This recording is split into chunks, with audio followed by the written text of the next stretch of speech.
Oh dear.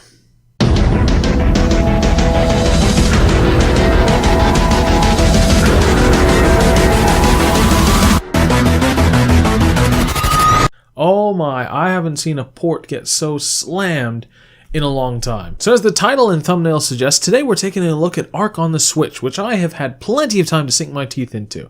I wanted it when I heard it came out. Ark on the Switch sounds great. I can be playing with my dinosaurs in bed. Not a euphemism. It'll be great. It'll be fantastic. I can't wait to get it. And then it came out. And the reviews, woo, oh dear God, that ain't good. When you actually took the time to watch some of the feedback people were putting on YouTube, it was just as bad. There were people calling this literally an unplayable game. Literally an unplayable game. So naturally, I got a little bit concerned. And against my better judgment, I decided to pick it up anyway.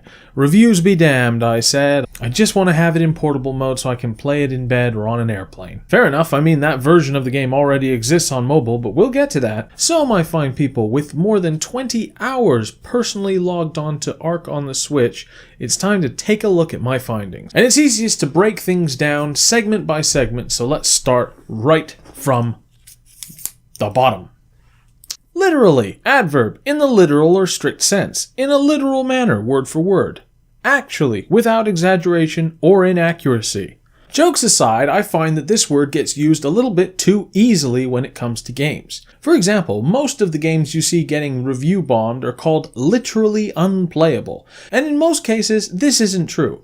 Now, I would be remiss if I didn't point out that yes, a game literally can be unplayable. For instance, if every time you boot it up, you play 5 minutes and then crash before you can do anything of notice, and no foreseeable fix is coming, and it's just gonna keep happening every goddamn time, then yes, I would agree, that is a literally unplayable game, for it will not let you play it, and there is nothing you can do about it. Moving swiftly on, let's take a look at the actual findings of this reviewer compared to the thoughts and vocal outburst of the community.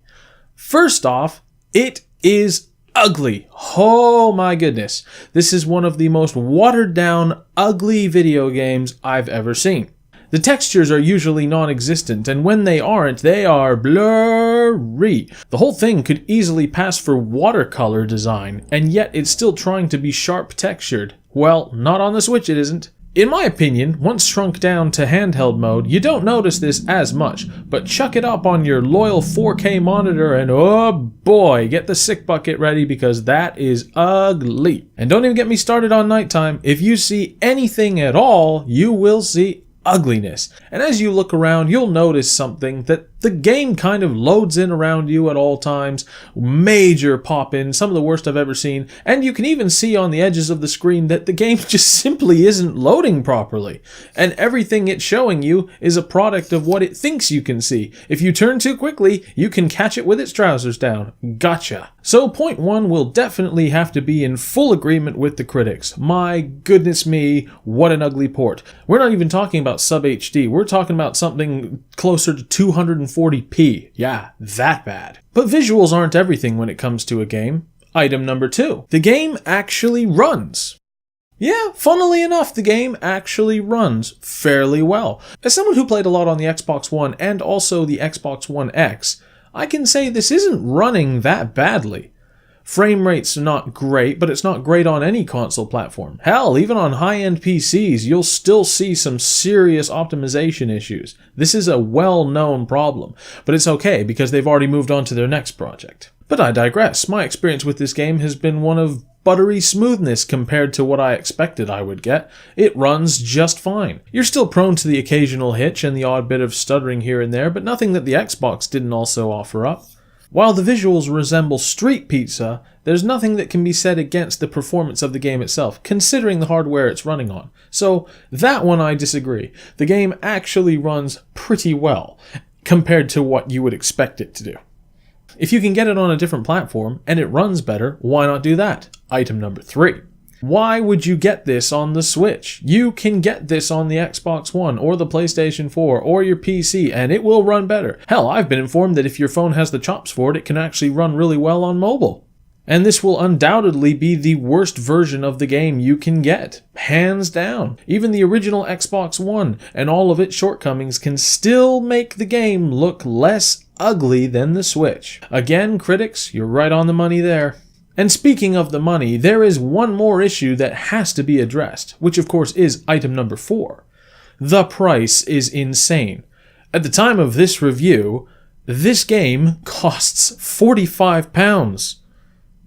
That's unjustifiable. You think about how much cheaper it is on Xbox and PlayStation, and how I think it's even free on mobile, and you just can't justify that price tag.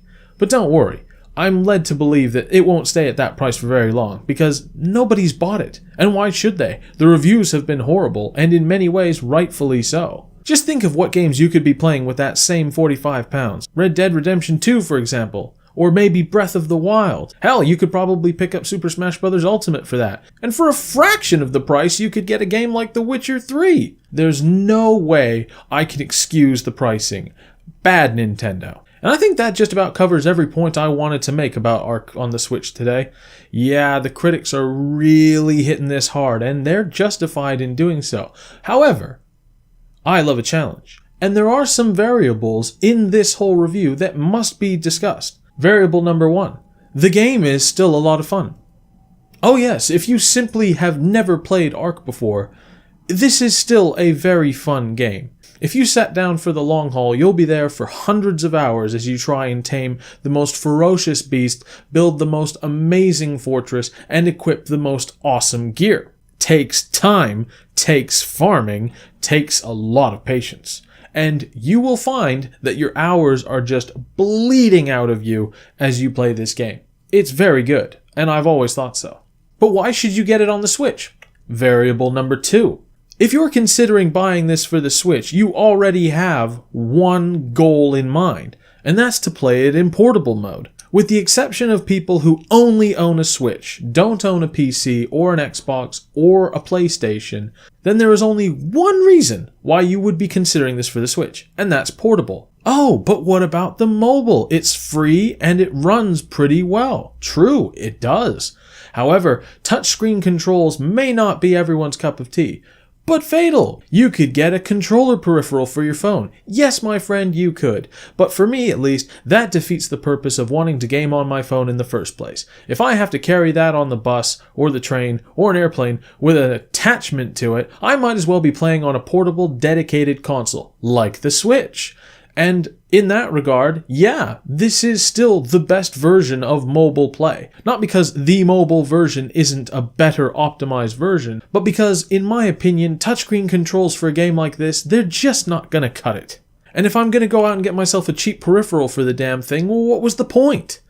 What was the point in getting it on my phone at all if I'm gonna have to attach some bulky peripheral to it in order to get the right control settings? No, that doesn't work for me at all. And with that in mind, you could technically justify picking up the game for the Switch if that is entirely what you want. But be warned, our final variable is the price is still ridiculous, but will go down when Nintendo realize that nobody wants to buy the game. And if they want to catch any little fishies, they're going to have to drop the price. If you absolutely have to have the version of Ark that you can take to bed with you, well, maybe try and wait for a price drop. However, if you're Mr. Moneybags and price drop, what is that, is what crosses your mind, then yeah, I can kind of recommend it. I know, seems crazy, but it's still a fun game, and yes, it is insanely ugly, but less so in handheld mode, which is contrary to what a lot of other people have said. People have said it's unplayable in handheld mode, but I disagree. With the exception of the somewhat finicky controls, and by finicky controls I mean really finicky controls. Oh my goodness, trying to select anything on the menu wheel. But that's a small gripe, because most of the time it behaves very well, and as I mentioned before, runs very well. Ugly as soup, but it runs just about as well as it does on any of the other consoles. In conclusion, yeah, the critics are kind of right on this one. There are some little inconsistencies with what the critics are saying. For instance, it's far from unplayable, but you can definitely find better versions. However, I recommend it if it's the only version that you could get because you only have a Switch, or if you're only interested in the portable mode.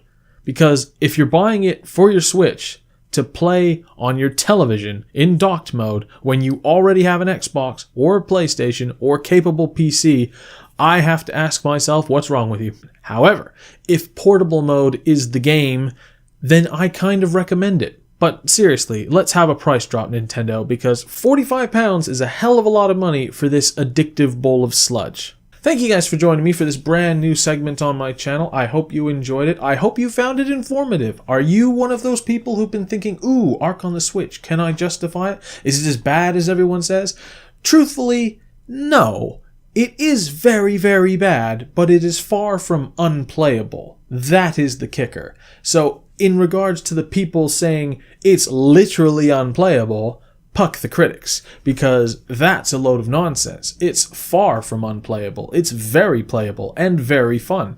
It just looks like road pizza. Up next will be another new addition to the channel, another new segment I've worked on, where I'm going to see if it's possible to take a bad movie and tweak it somewhat until it becomes a good movie, with a few restrictions on how much I can actually change, just to see if it's possible. Now, in the case of absolute dumpster fires like Jaws 4 or Alien Resurrection, I really don't see how any amount of changing, bar taking the whole thing, burning it, and starting from scratch, could make it better. But I firmly believe that your average bad film, that in the hands of someone who understands film, who knows story structure and character development, and knows how to give the audience the sort of story that they want, could be possible. So we're going to start, just to cut my teeth on something pretty simple, with Die Another Day, often cited as the worst Bond film of them all. Is it possible, with a few tweaks, to take it from being a bad movie to a tolerable movie or even a good movie?